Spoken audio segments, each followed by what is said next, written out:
और सबसे बड़ी बात, वो महिला मंत्री जो आज गूंगी हो चुकी हैं और जब बात उनकी बेटी की होती है तो महिला मंत्री बड़ी चिल्लाकर बोलती हैं, लेकिन जब बात देश की बेटियों की होती है तो स्मृति ईरानी जैसी महिलाओं के मुंह में दही जम जाती है। मणिपुर में भारतीय जनता पार्टी की सरकार है। अगर यही घटना जहां पर भाजपा की सरकार नहीं होती वहां पर हुई होती तो अब तक जैसे सिलेंडर लेकर जंतर मंतर पर बैठी हुई थी वैसे ही बैठ गई होती, आपको दोबारा नजर आ जाती। मैं कहता हूं कि इस सदन पर ताला लगा दो, जिस सदन के अंदर राजनेताओं को बोलने की अनुमति ना दी जाए, जिस सदन को बर्खास्त कर दिया जाए, जिस सदन में बोलने वाले नेताओं को, विपक्ष के नेताओं को संसद से बर्खास्त कर दिया जाए। क्या जरूरत है ऐसी सदन की?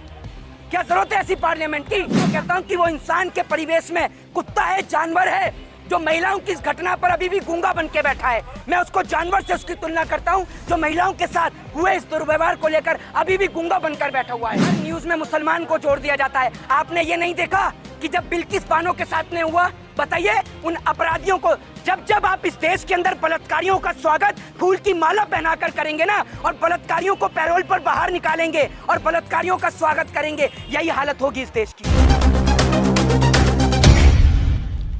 देश की सच्चाई सच छुपने नहीं देंगे। देखिए, मणिपुर के हालात के जिम्मेदार कोई और नहीं, हमारे देश के प्रधानमंत्री सबसे पहले हैं।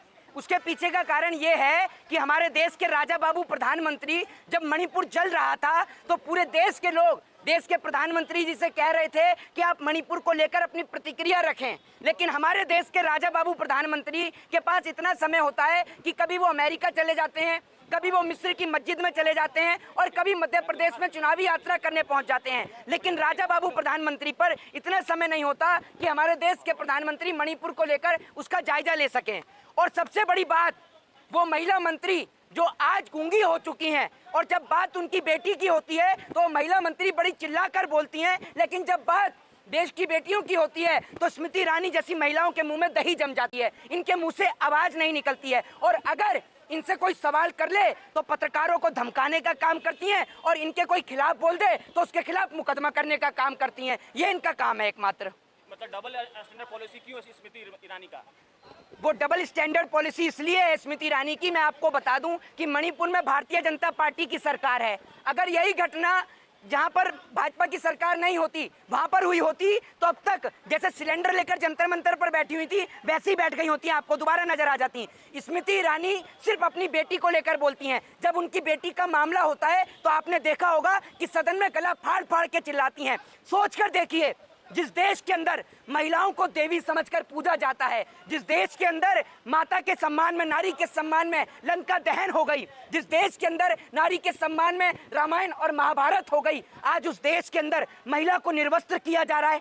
आप सोचकर देखिए, ये बोलते हुए भी ये घटना कितनी शर्मसार है। इंसानियत और मानव जाति के लिए ये बड़ी शर्मसार घटना है। और मैं पूछना चाहता हूँ इस देश की महिलाओं से कि इस देश की महिला को आखिर क्या हो गया है?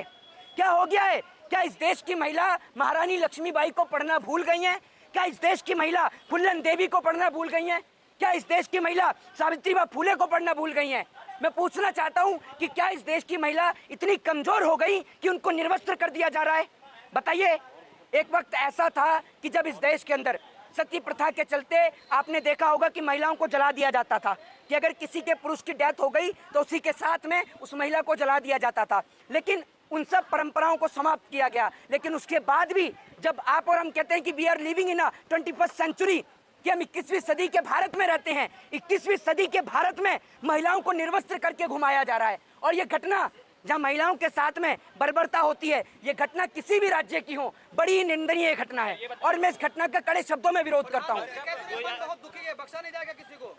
प्रधानमंत्री का मन हमें पता है कितना दुखी है। वो अगला आदमी अगले ही दिन रैलियों में, प्रचारों में, कहीं पे प्रेस कॉन्फ्रेंसों में लग जाता है। हमें पता है आपका मन कितना दुखी है। एक बात सोच कर देखिए और अपने दिल से पूछ कर देखिएगा, जो घटना मणिपुर की बेटी के साथ घटित हुई, ऊपर वाला ना करे, भगवान ना करे, अगर ये घटना किसी नेता की बेटी के साथ घटित हो जाती, उन लोगों को, उन दरिंदों को बीच चौराहे पर फांसी दी जाती है। बात मैं आपको लिख कर दे रहा हूँ। लेकिन वो बेटियां न जाने किस बाप की हैं। वो बाप कोई राजनेता तो है नहीं, वरना अब तक फांसी हो गई होती। देश ही मेरा परिवार है, तो बेटी परिवार। प्रधानमंत्री को पता है कि देश की उनका परिवार है, कितना उनका परिवार है सबको पता है। देश के प्रधानमंत्री को अगर देश उनका परिवार होता तो सारे काम और काज छोड़कर देश के हमारे प्रधानमंत्री सबसे पहले उन बेटियों से मिलने के लिए जाते और जाकर उनका हौसला बुलंद करते और कहते कि हम आपके साथ खड़े हैं, और बीच चौराहे पर, मणिपुर के बीच चौराहे पर उन दरिंदों को फांसी दी जाएगी। ये हमारे देश के प्रधानमंत्री बोलते कि मैं खुद फांसी का ऑर्डर राष्ट्रपति से लेकर आऊंगा। बोले हमारे देश के प्रधानमंत्री, सदन के लिए बोला नहीं जाता, बोलने पर कार्रवाई हो जाती है, लेकिन मैं बोलूंगा, आज सदन के लिए भी बोलूंगा। किस लिए बनाई है सदन? मैं कहता हूं कि इस सदन पर ताला लगा दो। जिस सदन के अंदर राजनेताओं को बोलने की अनुमति ना दी जाए, जिस सदन को बर्खास्त कर दिया जाए, जिस सदन में बोलने वाले नेताओं को, विपक्ष के नेताओं को संसद से बर्खास्त कर दिया जाए, क्या जरूरत है ऐसी सदन की? क्या जरूरत है ऐसी पार्लियामेंट की जहां बेटियों की आवाज उठाने पर सदन को बर्खास्त कर दिया जाता है? सड़कों पर प्रदर्शन करो तो पुलिस की लाठियां खाओ, हैं? सरकार से सवाल करो तो जेल के अंदर जाओ, सदन में सवाल करो तो सदन को बर्खास्त कर दो। आप डिक्टेटरशिप में रहते हैं क्या? तानाशाही वाले देश में रहते हैं जहां बेटियों के लिए आवाज ही नहीं उठा सकते? कैसा देश, कैसा लोकतंत्र? बताइए ना, कैसा लोकतंत्र है? जब स्मृति ईरानी की बेटी को लेकर रेस्टोरेंट वाला मामला आया था, जी। तो बेटियों की अस्मिता पर सवाल ये कहती हुई नजर आई थी और दहाड़ लगाई थी स्मृति ईरानी ने। बंगाल के वीडियो पे भी बोली थी स्मृति जी, ईरानी। मैं आपको बताता हूं मैडम, मैं आपको एक बात कहता हूं कि घटना चाहे बंगाल की हो, चाहे राजस्थान की हो, चाहे घटना वो मणिपुर की हो, कहीं भी बेटियों के साथ दुर्व्यवहार होता है, गलत होता है, तो वो घटना निश्चित तौर पर हमें उसका विरोध करना चाहिए। एक आदमी की पहचान तभी पता चलती है, मैं उसको कहता हूं कि वो इंसान के परिवेश में कुत्ता है, जानवर है। जो महिलाओं की इस घटना पर अभी भी गूंगा बन के बैठा है, मैं उसको जानवर से उसकी तुलना करता हूं, जो महिलाओं के साथ हुए इस दुर्व्यवहार को लेकर अभी भी गूंगा बनकर बैठा हुआ है। क्या हर घटना के पीछे, चाहे जितनी भी जघन्य घटना हो, उसके जी। पीछे मुसलमान को निशाना क्यों बनाया जाता है? फेक न्यूज जो फैला था, जी। जी। फिर से वो जो है फेक न्यूज स्प्रेड की गई। जी एआई नहीं इसको भी किया। जी, एक बात आप मुझे बताइए, हर न्यूज में मुसलमान को जोड़ दिया जाता है। आपने ये नहीं देखा कि जब बिल्किस बानो के साथ में हुआ, बताइए उन अपराधियों को, जब आप इस देश के अंदर बलात्कारियों का स्वागत फूल की माला पहनाकर करेंगे ना, और बलात्कारियों को पैरोल पर बाहर निकालेंगे और बलात्कारियों का स्वागत करेंगे, यही हालत होगी इस देश की। और जो कहते हैं ना कि बेटी बचाओ बेटी पढ़ाओ का नारा देते हैं देश के प्रधानमंत्री, देख लीजिए कैसे बेटी बच रही है और कैसे बेटी पढ़ रही है।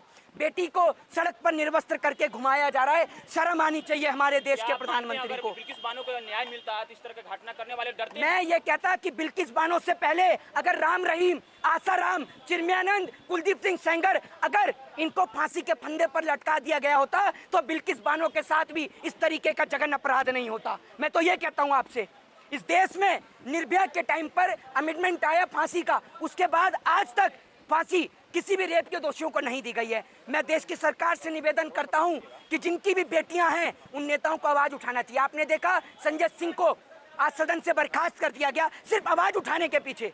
राहुल गांधी की संसद की सदस्यता हटा दी गई। ये लोकतंत्र है इस देश का। जब ये वीडियो वायरल होने से पहले राहुल गांधी जा रहे थे वहां पर, तब उन पर भी सवाल खड़े किए कि देश की छवि फिर से बदनाम करने की कोशिश की जा रही है। क्योंकि हमारे देश का राजा बाबू तो विदेश में बिजी रहते हैं, विपक्ष के नेता को जाने नहीं दिया जाता, उनको जाने नहीं दिया गया था, जाने भी नहीं दिया गया था उनको। विपक्ष के नेता जब जाते हैं उनको जाने नहीं दिया जाता। राहुल गांधी जब वहाँ जाते हैं और मिलते हैं वहाँ के लोगों से तो उनकी आंख से आंसू आ जाते हैं। आप सोच कर देखिए। और हमारे राजा बाबू विदेश से जब एयरपोर्ट पर उतरते हैं तो जेपी नड्डा से पूछते हैं कि भारत में क्या चल रहा है। ये है हमारे राजा बाबू। आप सभी जानते हैं राजा बाबू कौन है। नरेंद्र मोदी जी, 10 लाख के जो सूट पहनने वाले इंटरनेशनल फकीर। जय हिंद, जय भारत, वंदे मातरम।